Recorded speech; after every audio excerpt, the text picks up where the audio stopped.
ನನ್ನ ಹೆಸರು ನಿಸರ್ಗ. ನಾನು ಚಿಕ್ಕಬಳ್ಳಾಪುರದ ಅಂಬೇಡ್ಕರ್ ನಗರ ವಿದ್ಯಾರ್ಥಿನಿ. ದಿಗೊಳ್ಳೆ ಇಂಗ್ಲೀಷ್ ಕಾಲೇಜಿನಲ್ಲಿ ಸೆಕೆಂಡ್ PUCಯನ್ನು ಮುಗಿಸಿದ್ದೀನಿ. 461 ಮಾರ್ಕ್ಸ್ಗಳನ್ನು ಗಳಿಸಿ ಫಸ್ಟ್ ಕ್ಲಾಸಲ್ಲಿ ಪಾಸಾಗಿ ಖುಷಿಯಾಗಿದೆ.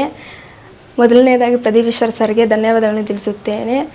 ಅವರು MLA ಆಗಿದ್ದ ಮಾರನೇ ದಿನವೇ ಊರಿಗೆ ಬಂದು ಎಲ್ಲ ಮನೆಗಳು ವಿಸಿಟ್ ಕೊಟ್ಟು ಯಾವ ಮನೆಯಲ್ಲಿ ಏನೇನು ಕಷ್ಟ ಇದೆ ಅಂತ ತಿಳ್ಕೊಂಡು ಆ ಮನೆಗೆ ಸಹಾಯ ಮಾಡಿದ್ದಾರೆ. ಹಂಗೆ ನಮ್ಮ ಮನೆಗೂ ಬಂದು ಮಗು ಏನು ಮಾಡ್ತಾಯಿದೆ ಎಲ್ಲ ಕೇಳಿದಾಗ ಈ ಥರ ಅವರಪ್ಪ ಇಲ್ಲ, SLC ಗಂಟ ಓದಿಸಿದ್ದೀನಿ, ಇನ್ನು ಮುಂದಕ್ಕೆ ಓದ್ಸೋಕ್ಕಾಗಲ್ಲ ಅಂದಿದ್ದಕ್ಕೆ ಪ್ರದೀಪ್ ಈಶ್ವರ್ ಸರ್ರೇ ನಾನೇ ಓದಿಸ್ತೀನಿ, ನನ್ನ ಅಣ್ಣನಾಗಿ ಓದಿಸ್ತೀನಿ, ಯಾವ ಕಾಲೇಜ್ ಬೇಕು ಅಂತ ಕೇಳಿ ಅವರೇ ಅಡ್ಮಿಷನ್ ಮಾಡಿಸಿದ್ದಾರೆ ಗೋಲ್ಡನ್ ಇಂಗ್ಲೀಷ್ ಕಾಲೇಜಲ್ಲಿ.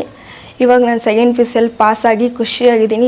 ಲೈಫು ಸೆಟ್ಲ್ ಆಗೈತೆ. ಮತ್ತು ಅವ್ರು ಇಲ್ಲಿಲ್ಲ ಅಂದರೆ ನಾವು ಇವಾಗ ಎಲ್ಲಿರ್ತಾಯಿದ್ದೋ ಗೊತ್ತಿಲ್ಲ.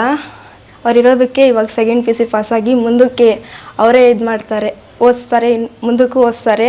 ನನ್ನಂಥ ಎಷ್ಟೋ ವಿದ್ಯಾರ್ಥಿಗಳಿಗೆ ಇನ್ನೂ ಹೆಚ್ಚು ಪ್ರೋತ್ಸಾಹ ಮಾಡಬೇಕು ಮತ್ತು ತಂದೆ ತಾಯಿ ಇಲ್ದಿರೋ ಮಕ್ಕಳಿಗೆ ಇನ್ನೂ ಜಾಸ್ತಿ ಇದು ಓದಿಸೋದಕ್ಕೆ ಮತ್ತು ಬಡತನದಲ್ಲಿರೋರಿಗೆ ಸಹಾಯ ಮಾಡಬೇಕು ಅಂತ ಪ್ರದೀಪ್ ಈಶ್ವರ್ ಸರ್ಗೆ ಧನ್ಯವಾದಗಳನ್ನು ತಿಳಿಸುತ್ತೆ. ದಲಿತ ಹುಡುಗಿ ಆದರೂ ಅಂಬೇಡ್ಕರ್ ಅವ್ರಿಗೆ ಎಷ್ಟು ಪ್ರೋತ್ಸಾಹ ಕೊಡ್ತಾರೋ ಆ ಥರ ನನ್ನಂಥ ಎಷ್ಟೋ ವಿದ್ಯಾರ್ಥಿಗಳಿಗೆ ಅವರು ಸಹಾಯ ಮಾಡಿದ್ದಾರೆ ಮತ್ತು ಪ್ರೋತ್ಸಾಹನೂ ಮಾಡಿದ್ದಾರೆ. ಅಪ್ಪ ಅಮ್ಮ ಇಲ್ದಿರೋ ಮಕ್ಕಳಿಗೆ ಅವ್ರು ಫ್ರೀಯಾಗಿ ಓದಿಸ್ತಾ ಇದ್ದಾರೆ. ಎಷ್ಟೋ ಮಕ್ಕಳಿಗೆ ಸ್ಕಾಲರ್ಶಿಪ್ಸು ಕೊಟ್ಟಿದ್ದಾರೆ. ಇವಾಗೂ ಓದಿಸ್ತಾ ಇದ್ದಾರೆ. ಆ ಮಕ್ಕಳನ್ನ ಮುಂದಕ್ಕೂ ಓದಿಸ್ತಾರೆ. ಪ್ರದೀಪ್ ಈಶ್ವರ್ ಸರು ನಮಗೆ ಚಿಕ್ಕಬಳ್ಳಾಪುರಕ್ಕೆ ಶಾಸಕರಾಗಿರೋ ಪ್ರದೀಪ್ ಈಶ್ವರ್ ಸರು ತುಂಬ ಚಿಕ್ಕಬಳ್ಳಾಪುರ ಅದೃಷ್ಟ ಮಾಡಿದೆ. ಪ್ರದೀಪ್ ಈಶ್ವರ್ ಸರು MLA ಆಗಿರೋದಕ್ಕೆ ಅಂಬೇಡ್ಕರ್ನ ಪ್ರದೀಪ್ ಈಶ್ವರ್ ಸರಲ್ಲಿ ನೋಡ್ತಾ ಇದ್ದೀವಿ. ಯಾಕಂದರೆ ನನ್ನಂಥ ಮಕ್ಕಳಿಗೆ, ಎಷ್ಟೋ ಬಡ ಮಕ್ಕಳಿಗೆ ಮತ್ತು ತಂದೆ ತಾಯಿ ಇಲ್ದಿರೋ ಮಕ್ಕಳನ್ನ ಉಚಿತ ಶಿಕ್ಷಣ ಮತ್ತು ಅವ್ರಿಗೇನು ಬೇಕೋ ಆ ಸೌಲಭ್ಯಗಳನ್ನೆಲ್ಲ ಕೊಟ್ಟು, ಅದಕ್ಕೆ ಅವರು ಅಂಬೇಡ್ಕರ್ ಅವರು ಇವಾಗಿಲ್ಲ ಅಂದ್ರೂ ಅವ್ರನ್ನ ಪ್ರದೀಪ್ ಈಶ್ವರ್ ಸರಲ್ಲಿ ಆಗ್ತಾ ಇದೆ. ಪ್ರದೀಪ್ ಈಶ್ವರ್ ಸರು ಇದೇ ಥರ ಎಲ್ಲರಿಗೂ ಸಹಾಯ ಮಾಡಬೇಕು. ಎಲ್ಲ ವಿದ್ಯಾರ್ಥಿಗಳಿಗೂ ಮುಂದೆ ಹೆಚ್ಚಿನ ವಿದ್ಯೆಯನ್ನು ಮತ್ತು ಪ್ರೋತ್ಸಾಹನ ಮಾಡಬೇಕು ಅಂತ ಪ್ರದೀಪ್ ಈಶ್ವರ್ ಸರಲ್ಲಿ ಕೇಳ್ಕೊತಾ ಇದ್ದೀನಿ. ಪ್ರದೀಪ್ ಈಶ್ವರ್ ಸರ್ ಅವತ್ತು ಬಂದಿಲ್ಲ ಅಂದರೆ ಇವಾಗ ನಾನು ಎಲ್ಲೋ ಮದುವೆ ಮಾಡಿಕೊಂಡು ಎಲ್ಲೋ ಕೂಲಿ ಕೆಲಸ ಮಾಡಿಕೊಂಡು ಇರಬೇಕಾಗಿತ್ತು.